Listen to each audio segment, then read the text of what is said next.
Hey guys, the casualty numbers I gave for the Soviets during the second Kotluban Offensive in the previous episode were incorrect. Rather than take the video down though, I thought I'd let you know at the start of this video instead, and ask you to see my Stalingrad addendum video which addresses the issue, link in the description. With that out of the way, let's get back to the action in Stalingrad.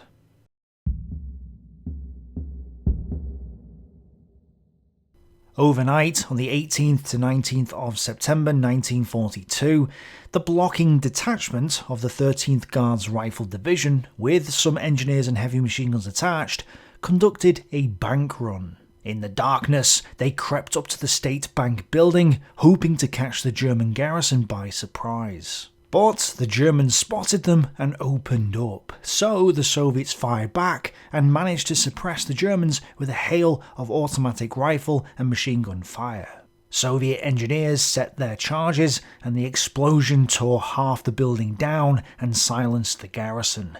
This gave the blocking detachment the opportunity to storm the bank, and with grenades and small arms fire, they wiped out a dozen or so Germans and retook half the building. They didn't hold on for very long though, as the Germans counterattacked, and after a 6-hour fight, the guardsmen were overwhelmed and the ruins of the State Bank were in German hands again. As this was happening, new reinforcements were arriving from across the Volga. These were the 90th and 161st Rifle Regiments of Gorishny's 95th Rifle Division, which had been given the order from Churikov, passed down from Yeremenko, to launch an attack from Mamaev Kurgan to the west.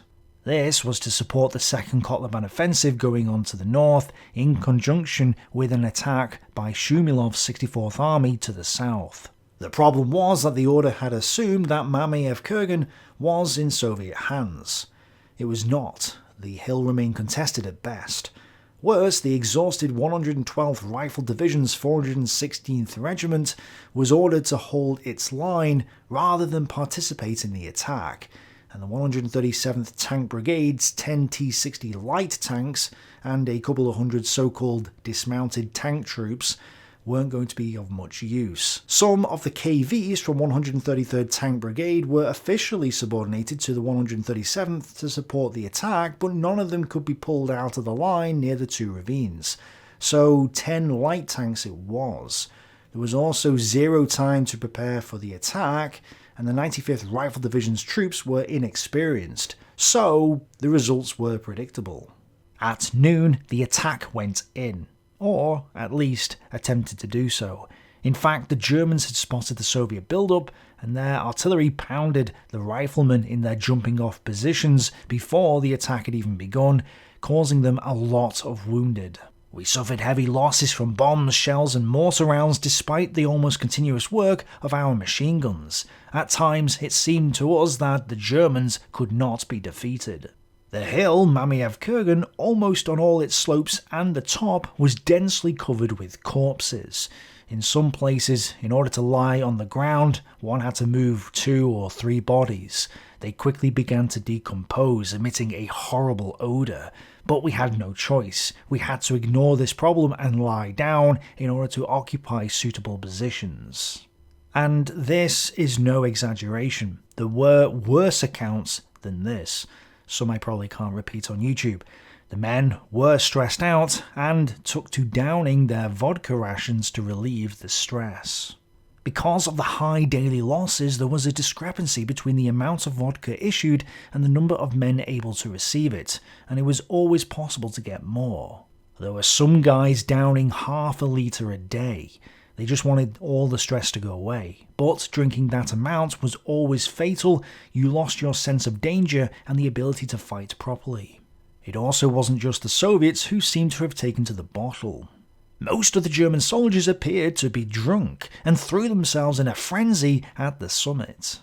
The spirit of the men aside, the German artillery completely disorganized the Soviet assault forces, and it took several hours to rally them. Only one attack went in later in the day, and it was beaten back by the Germans. Irsiev makes a compelling argument that Gorishny lied to the higher-ups, claiming that his division had attacked when in reality it really hadn't. But even if it had, Mamaev Kurgan remained contested, with the Germans still holding the water cisterns at the end of the day. To the north, 23rd Tank Corps may have made some progress, taking a hill in the area, but was swarmed by Stukas who stopped them in their tracks. Overall, Churikov's attack had barely gone anywhere, which was also the case with Shumilov's forces to the south, and neither helped distract the Germans in the Kotluban region. To the south, in the area of the two ravines, 112th Rifle Division's Southern Regiments did make some progress, taking part of the railroad embankment. In addition, the 3 kV tanks that had rolled through German lines on the 18th were now assisting 13th Guards Rifle Division's troops against the 295th Reconnaissance Battalion and supporting units. They pushed south into the buildings north of 9th of January Square, and the Railroad Bureau fell into their hands. The heist of the State Bank also seems to have unhinged the German line, as 2nd Battalion from the 42nd Guards Rifle Regiment pushed into the area behind the houses of specialists, taking many more buildings in the process. Some say that they did reach 1st Battalion's lines, others say they didn't. Either way, this placed the elements of Hinterlang's 1st Battalion in the houses specialist area in a precarious position, being almost or fully surrounded. At the Zaritsa Balka, Zarayev ordered a 58-man unit from the 272nd NKVD Regiment to recapture the Astrakhan Bridge. Supported by another team from the 270th Regiment, this unit charged the German positions early in the morning, engaged their opponents in hand-to-hand combat, and managed to seize the northern end of the bridge. But at 0700 hours, German artillery and mortars compelled them to abandon the area once again. Then the 191st and 211th Infantry Regiments launched their own attack, aiming to secure the area north of the Zaritsa Balka. Battling all day, the 191st Infantry Regiment made some progress, pushing through the area north of the city gardens and reached the fallen fighters' square. But the 211th Infantry Regiment was suppressed by fire coming from foxholes dug into the city gardens, as well as the buildings south of there, which, despite their best efforts, remained in Soviet hands. South of the Zaritsa, 94th Infantry Division advanced house by house towards the Volga. At the same time, elements of the 29th Motorized Division moved north to help 94th Infantry Division deal with Dubyansky's forces. This combined assault forced the Soviets back, and they took the area east of the grain elevator, cutting the Soviet garrison off from the outside world. However, a small group of headquarters staff led by Commissar Belarusky from 10th Rifle Brigade did manage to break into the elevator to reinforce the garrison. And even though the Germans continued to shell the building, and even though they assaulted it several times throughout the 19th of September, they were unable to take it.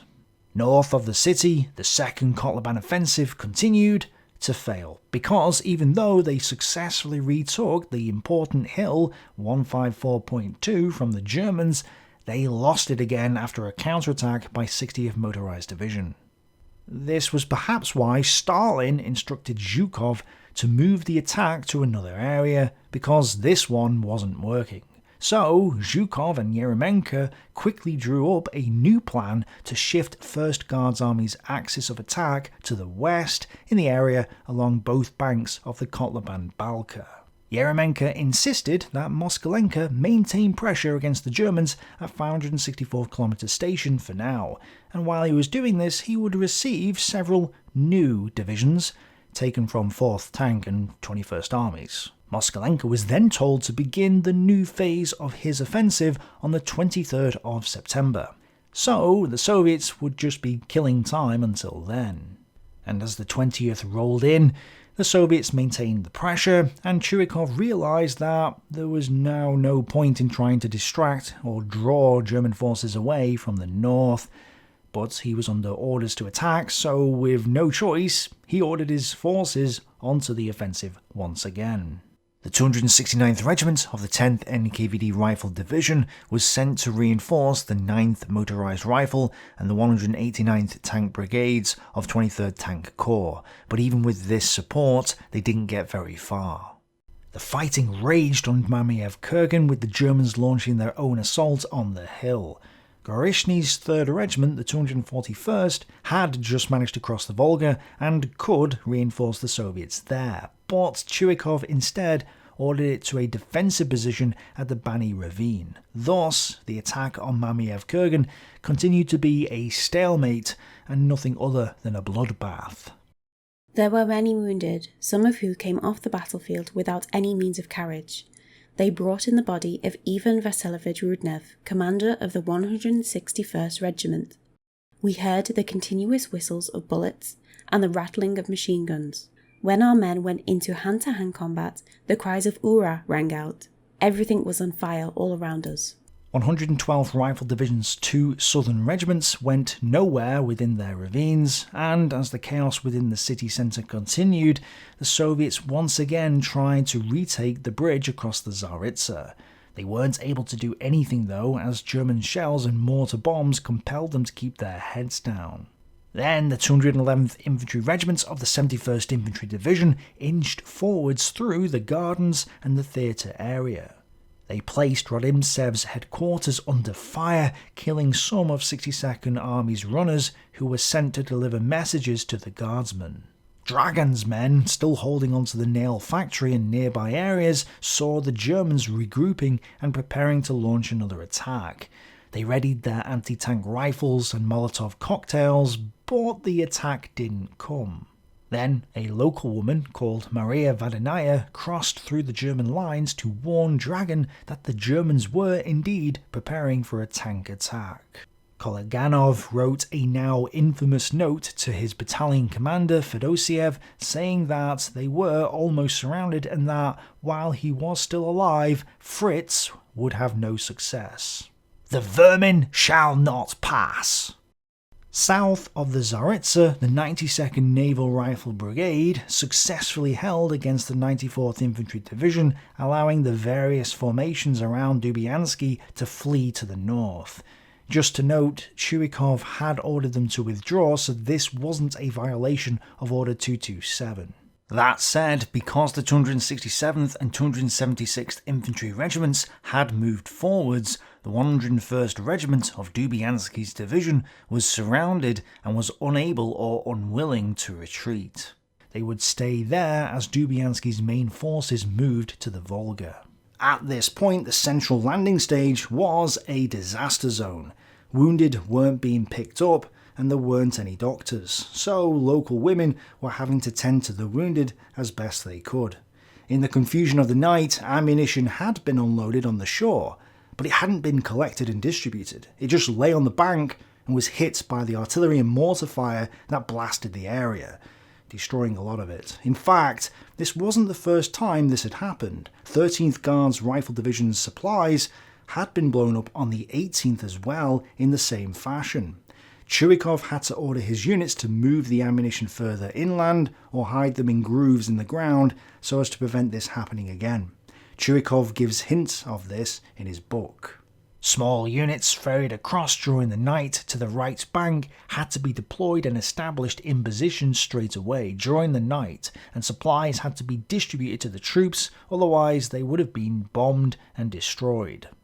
We had neither horses nor trucks on the right bank of the Volga, as there were nowhere to hide them from bullets, bombs and shells. Everything that was brought across the Volga, therefore, had to be distributed to the troops' positions on the shoulders of our men. During the day, they fought off fierce enemy assaults, and at night, without sleep and rest, they had to carry ammunition, provisions, and engineering equipment. The result was exhaustion and, of course, lower fighting efficiency. This went on not for a day or a week, but as long as the fighting lasted. And, according to one report, today the chief in charge of the crossing burned to death during a fire on the bank at the berth in Stalingrad. The report continues. During 19th to 21st September, blocking detachments detained 184 men, of whom 21 were shot, including 7 for spying, 5 as traitors to the motherland, 2 for self-mutilation, 6 for cowardice and panic, and 1 for desertion. 40 men were arrested. On the other side of the wire this day, the Germans started to evacuate the women and children from the city. There was already no food and little water, and many of those evacuated wouldn't survive the journey to the slave labour camps of the Reich. More on this grim fact later in the series. Also withdrawing from the south was the 24th Panzer Division. With the situation deteriorating around Mamaev Kurgan, Seydlitz ordered Lenski to move north and take over 295th Infantry Division's sector to the west of Mamaev Kurgan so that Wuttmann could shift his entire division to and concentrate against the burial mound. 24th Panzer Division therefore moved north throughout the 20th, and that evening the men of the grain elevator were almost out of ammunition and their water supply was used up. According to Kasyanov, the garrison now decided to break out towards Bigitovka. Supposedly Kasyanov reached the Volga, drank the ice-cold water and then fainted. When he woke up, he was a prisoner of 14th Panzer Division or the Romanians. There's conflicting accounts. The problem is that William Hoffman's diary says that the Soviet resistance at the elevator only broke on the 22nd of September, not the 20th or 21st. 6th Army's diary notes that the elevator was still in enemy hands on the 21st, and it says that part of the elevator was taken on the 22nd, capturing 84 prisoners. So both Hoffman's account and 6th Army's diary confirms that Kasyanov wasn't telling the truth. Is this Kasyanov admitting that he abandoned the garrison and ran away like a coward? Or is it further confirmation that Kasyanov wasn't actually at the elevator? Igor Kobyakov sent me an email via Anton Jolly explaining that Kasyanov was definitely at the elevator because other witnesses said he was there. Kobyakov says that Kasyanov most likely, mistakenly, got the date of the breakout attempt wrong while he was recalling the events. Now, this is probably true. However, he did get the date wrong, and as we've seen, Kasyanov's account is flawed in many ways, so this makes me question whether he was recalling the events accurately or not. It could just be faulty memory, or he could be putting some sort of spin on it, but either way, his recollection of events is contradictory to several other accounts, like the German accounts. So the question is Kasyanov a trustworthy source?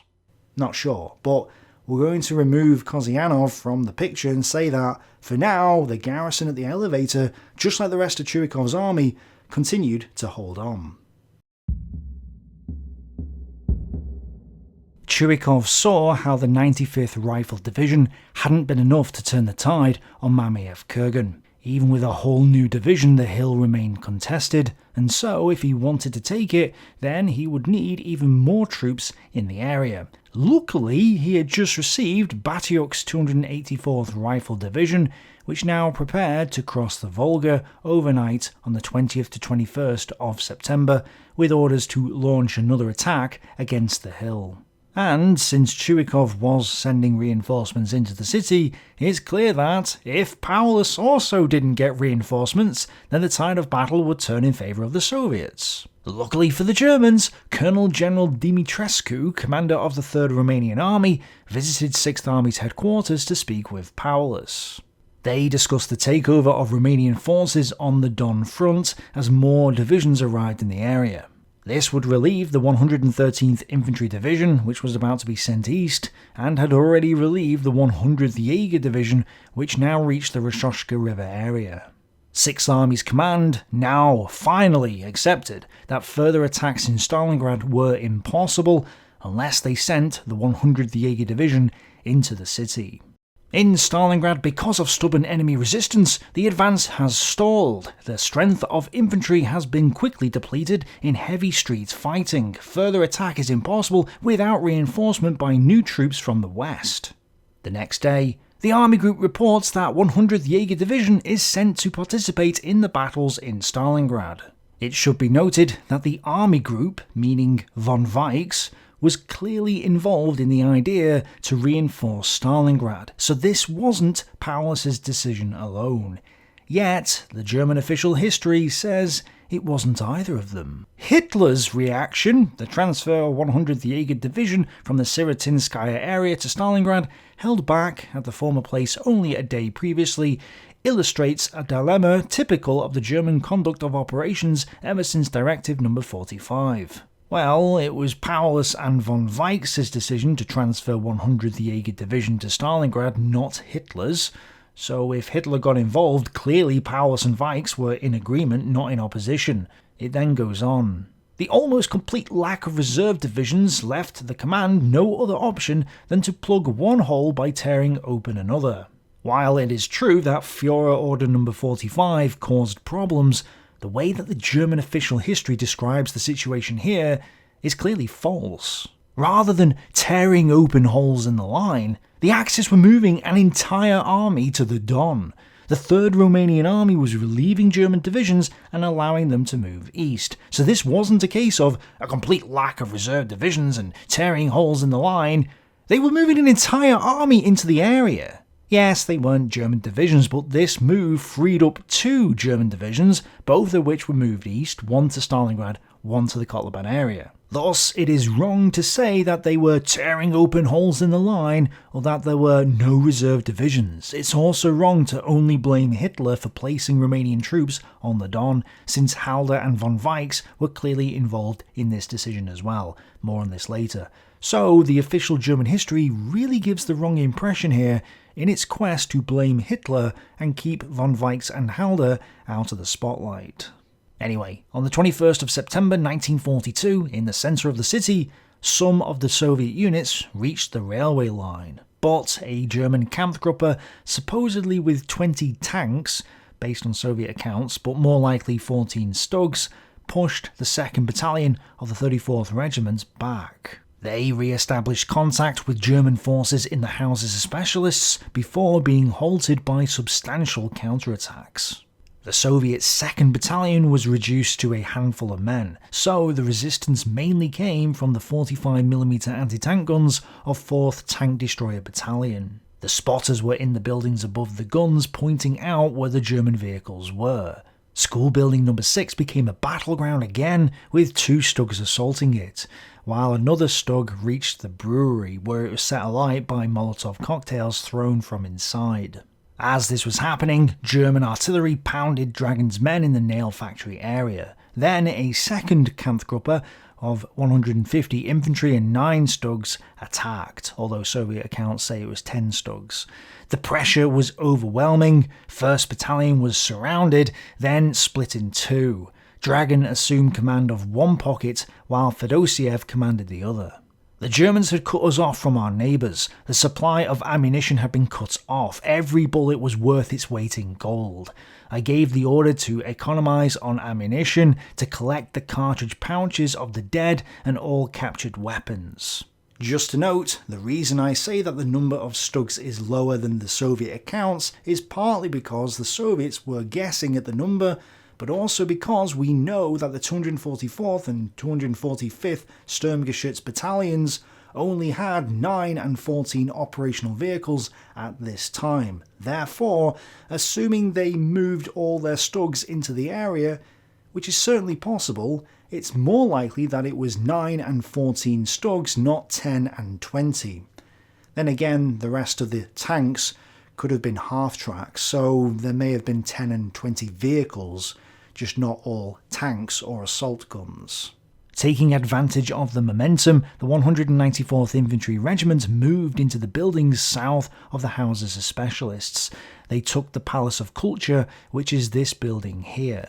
Then they set up this PaK-38 anti-tank gun outside the Palace of Culture, which they camouflaged with various bits of debris. From this building and nearby areas, they were now able to shell and machine gun the boats coming across the Volga and also prevent the Soviets from sending troops along the riverbank. 62nd Army was therefore cut in two, and it was at this point that Chuikov lost communication with his forces south of this area. At the same time, the 276th Infantry Regiment moved east down the Tsaritsa Balka, pushing Soviet forces back, and almost reached the Volga. From two directions, the Germans were now able to cover the mouth of the Tsaritsa and the central landing stage with machine gun fire, adding to the chaos there. After a heavy artillery and Stuka attack, the 29th Motorized Division advanced, with the 267th Infantry Regiment marching with them. They reached the tram depot area, at which point stubborn resistance and flanking fire from the Volga slowed them down.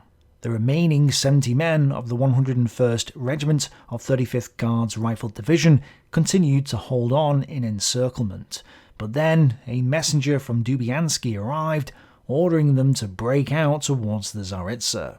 Gerashimov and the other leaders of the regiment, including the commissar, discussed whether they should try to sneak their way out.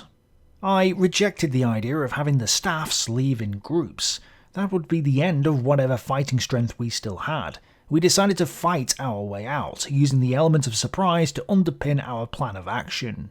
Having instructed the men, Gerashimov placed a machine gunner on his left flank and ordered the men to crawl forwards. As they did so, the Germans opened up with machine guns and mortars, pinning them down, but Gerashimov and his commissar rallied the men, leading them around a burning rail car and charged at the German positions. There were 15 or so Germans in a large crater, about 30 meters away. I threw a grenade, then a second. You could hear them howling, crying. When I ran forward, all the soldiers and staff members ran after me. Everyone got tangled up together, us and the Germans, and we were fighting hand to hand. Luckily for Gerashimov, the Germans ran out of ammunition, and so they were overpowered. Several more positions were tackled over a period of about 40 minutes before they broke through to their own lines. Only a few survived this suicidal charge. Both the regimental commander and commissar were severely wounded in this action. Despite brave actions like this, Soviet troops in Stalingrad wouldn't be able to hold out for too much longer without reinforcements. This was why it was important for Batyuk's 284th Rifle Division to cross the Volga now. Therefore, the 1043rd Regiment started to cross the river as the other two regiments prepared to follow it later.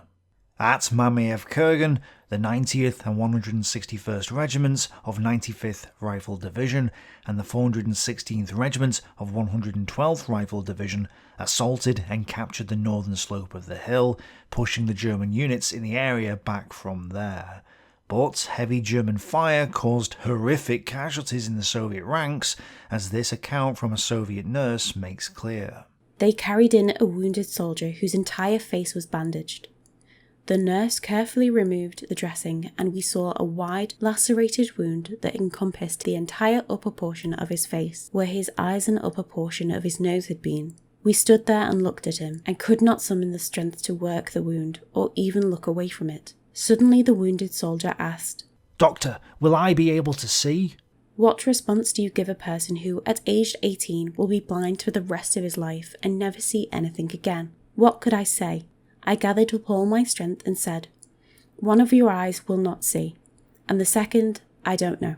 In order to not cause any harm, we will send you to a special hospital." I could not tell him the truth.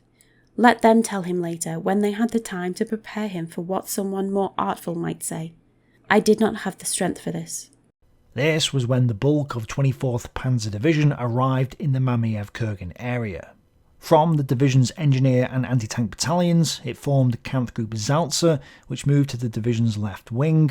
The 26th Grenadier Regiment positioned itself in the area west of the airfield, and the 4th Motorcycle Battalion moved up to the side of 518th Regiment on the crest of Mamaev Kurgan itself. The remainder of the division, with fewer than 10 operational panzers at this time, was placed in reserve, where they began to repair their vehicles.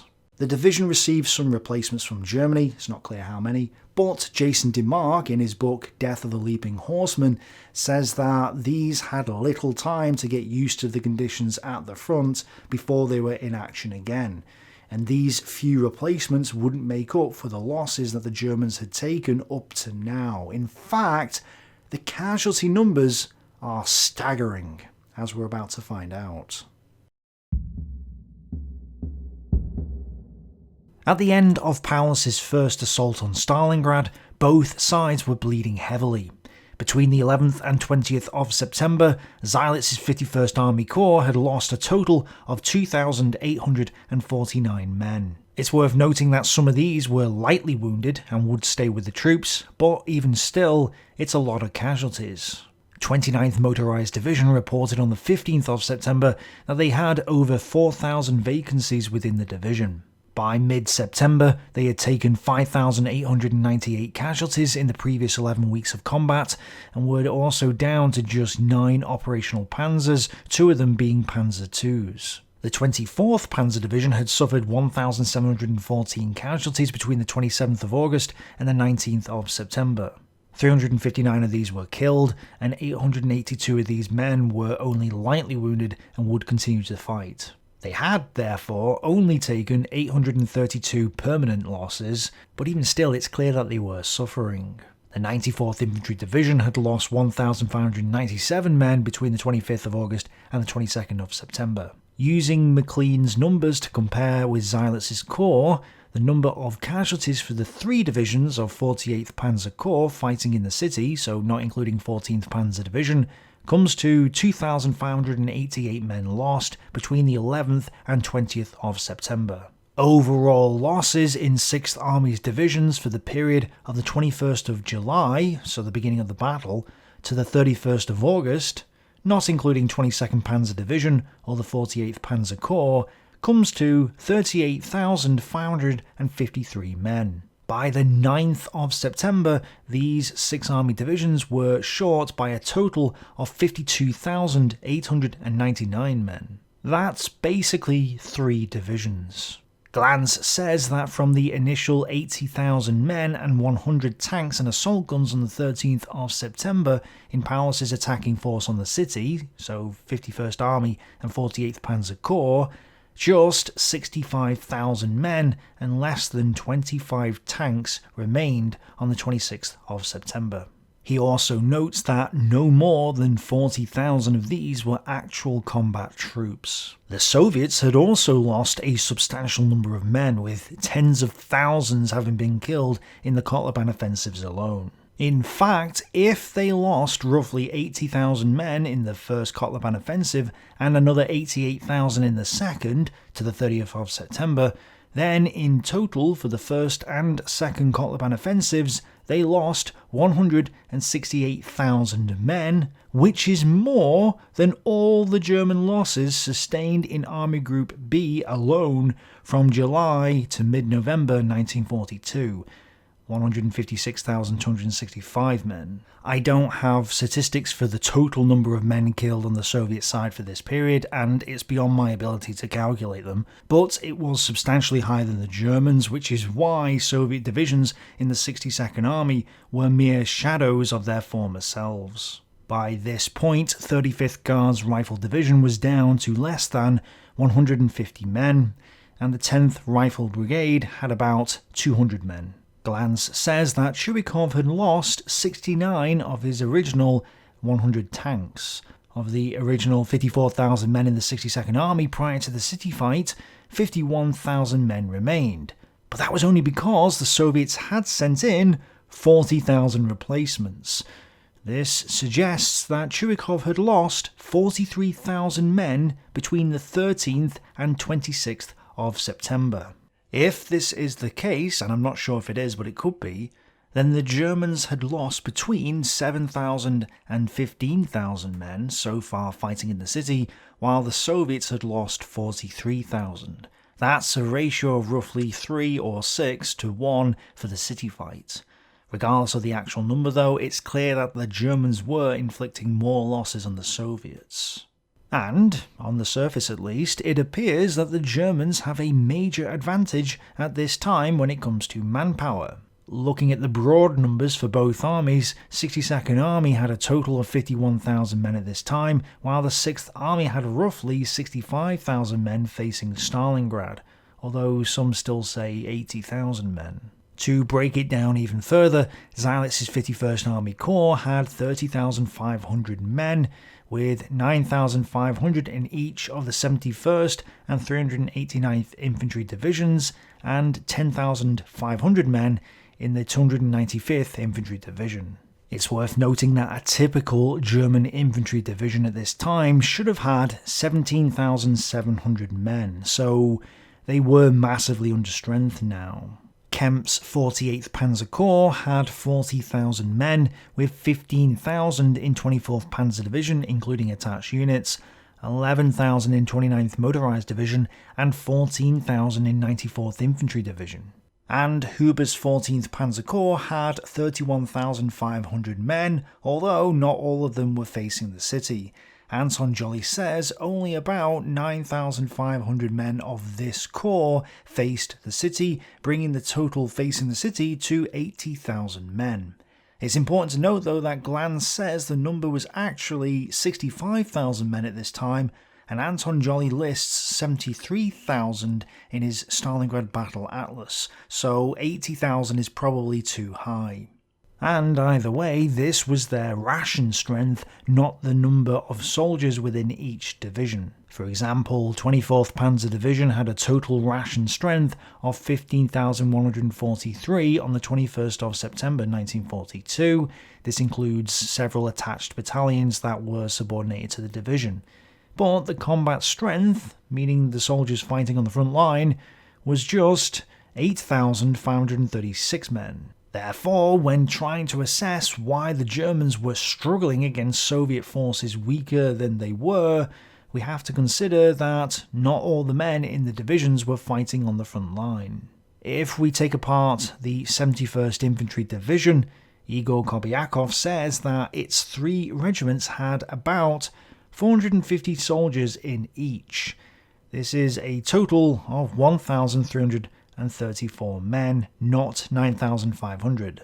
Yes, we can add to this a few more hundred men from their motorcycle and engineer battalions, their artillery regiment, and there may have been some attached battalions fighting with them, like was the case with the 24th Panzer Division, but even so, the number of soldiers in the 71st Infantry Division was more like 3,500 men, maybe 4,000, not 9,500.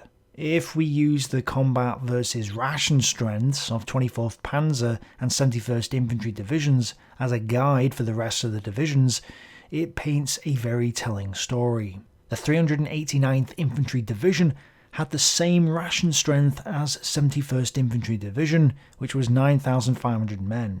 But, based on the combat strength numbers for 71st Infantry Division, the 389th also probably had just 3,500 soldiers. The 295th Infantry Division had 10,500 men in total, but even if we assume that the extra 1,000 men in that division were all soldiers, this would only be 4,500 soldiers. So, while Zajlitz's 51st Army Corps had a ration strength of 30,500 men, the amount of soldiers fighting on the front line was probably around 11,500, roughly speaking. Maybe they had a little bit more because of the other attached units. Kemp's 48th Panzer Corps was slightly stronger at 40,000 men, but again, if we apply the same ratio of ration strength to actual soldiers, Kempf had less than 20,000 frontline combat-capable soldiers in his 3 divisions. Of the units in 14th Panzer Corps facing Stalingrad, instead of 9,500, it was probably more like 3,000 for the same reason. So, in terms of combat strength, the 6th Army had about 35,000 soldiers facing Churikov's 62nd Army inside the city. This is interesting because Glan says that fewer than 40,000 men in the 6th Army were combat soldiers at this time, which is similar to the number that we've just calculated. Therefore, as a rough guide, Paulus only had somewhere between 35 and 40,000 soldiers committed to the city fight at this time. I can't calculate an accurate combat strength number for Churikov's army, but from its ration strength of 51,500 men, I'm going to broadly guesstimate it had about 22,000 bayonets, meaning combat soldiers. I say this because on the 18th of September, the 244th Rifle Division had 765 men in total, but only 195 of these were classed as bayonets, so there were 570 non-combatants in the division. In a similar fashion, the 385th Rifle Regiment of 112th Rifle Division had a total of 314 men on the 21st of September, but a combat strength of 141 men. By the 22nd, before being reinforced, the 13th Guards Rifle Division's 3 regiments were down to a total combat strength of 481 men, even though its ration strength was considerably higher. The point of this is to say that rather than 130,000 men fighting for both sides in the city, in reality it was more like 60,000. And if you consider the size of the battle area, it's no wonder that the fight had boiled down into small skirmishes between small numbers of soldiers. This is why Glan says that after Paulus' first offensive into the city, most of the fighting was done by small groups of less than 50 men, and it was these groups that struggled to take and hold individual buildings or areas. He also says that for most of the combat, and certainly the combat in the centre of the city, the operational maps on both sides were incorrect. They showed coherent divisions roaming about the place, but in reality, it didn't look like that. Instead, men from different units often rallied behind a leader or rallied to the defence of a certain location. Therefore, in a lot of ways, the units we've been following on the map are perhaps more intermingled than presented, and should be seen as a rough guideline only. It's also worth considering that this devolution of the fighting into small groups of soldiers is what would allow Chuikov and others to come up with small-scale tactics and strategies to overcome their opponents. Had the fighting continued to be fought in large formations as it had out on the steppe, then it's probable that such tactics wouldn't have been as applicable. The same applies with the concept of snipers. Against a division, a couple of snipers is nothing more than a nuisance, but when you have less than 50 men, every man counts, and a sniper can do a lot of damage to a small group of soldiers. The combat strength numbers for the Germans are confirmed when we study the battalion strengths of the 6 divisions from 48th Panzer and 51st Army Corps fighting in the city. Rather than 9 infantry battalions per division, the 71st, 94th and 295th Infantry Divisions had 7 infantry battalions, and the 389th had just 6. Bearing in mind that both the 71st and 389th Infantry Divisions had 9 battalions on the 31st of August. And in the case of the 71st Infantry, 2 of these had been at medium strength, meaning that they had over 400 men in each. 24th Panzer Division should have had 4 Panzer Grenadier battalions and had 4. The 29th Motorised should have had 6 and had 6, but look at the strengths. The Germans rated just 12 of their battalions as average in strength, meaning that they had between 200 and 300 men only. 9 were spent, 12 more were weak, 100 to 200 men, and 4 were exhausted, meaning they had less than 100 men in them. Their engineer battalions were mostly spent, although the motorcycle battalions from the mobile units were still strong at this time, so they had more than 400 men in them. Even though the 94th Infantry Division was probably doing the best out of all of these divisions, it was still 2 battalions lower than it should have been. And overall, Zeilitz's 51st Army Corps was especially weak at this time, which explains why it was having so much trouble advancing in the centre of the city compared to Kemp's 48th Panzer Corps, which was able to secure the south. This is why on the 20th of September, Zeilitz reported that his 3 infantry divisions were so depleted and exhausted at this point that they were all only fit for defence, meaning that they shouldn't be used in attack. Even the Sturmgeschütz battalions attached to Seilitz's 51st Army Corps were suffering. On the 19th of September, the 244th Battalion had 12 Stugs in repair, leaving them with just 9 operational Stugs. 245th Battalion had 17 in repair and 14 operational, and it wasn't just men and vehicles they were losing too. In the Corps, 600 horses have been lost over the past 10 days, mainly due to night bombing. In short, while Paulus may still have had a manpower and material advantage over Chuikov at this time, the 6th Army was rapidly becoming exhausted. This is perhaps why he didn't want to wait outside the city, as some have suggested he should have done, but instead decided to strike quickly to try and seize it. He had to win before his own army was depleted, or before Soviet reinforcements turned up. This becomes apparent when we consider that Chuikov had received 40,000 replacements between the 13th and 26th of September, and had Chuikov not received them, he would have had about 11,000 men right now rather than 51,000, and it's clear that the city would have fallen quicker than even Halder had hoped. The timely arrival of Radimtsev's 13th Guards Rifle Division ensured that Chuikov could continue to conduct a viable defence in the city at a time when it appeared his army would simply erode away and collapse outright. It also began a process that would continue throughout September and October, and at the most critical times, feed fresh flesh and blood into the Stalingrad meat grinder. Even with these reinforcements, Chuikov was in trouble. The Soviet units in the south totaled perhaps no more than 1,000 men on the 17th of September. They had been reinforced with the 92nd Rifle Brigade, and Glantz says that the forces south of the Zaritsa Balka had 5,000 men at most on the 19th of September.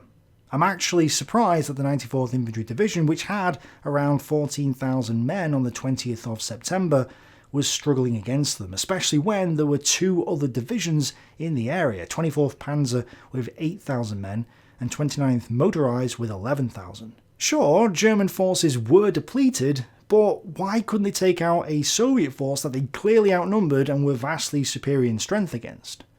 Well, I think there is actually a reason for this, but we'll come back to discuss it in the future.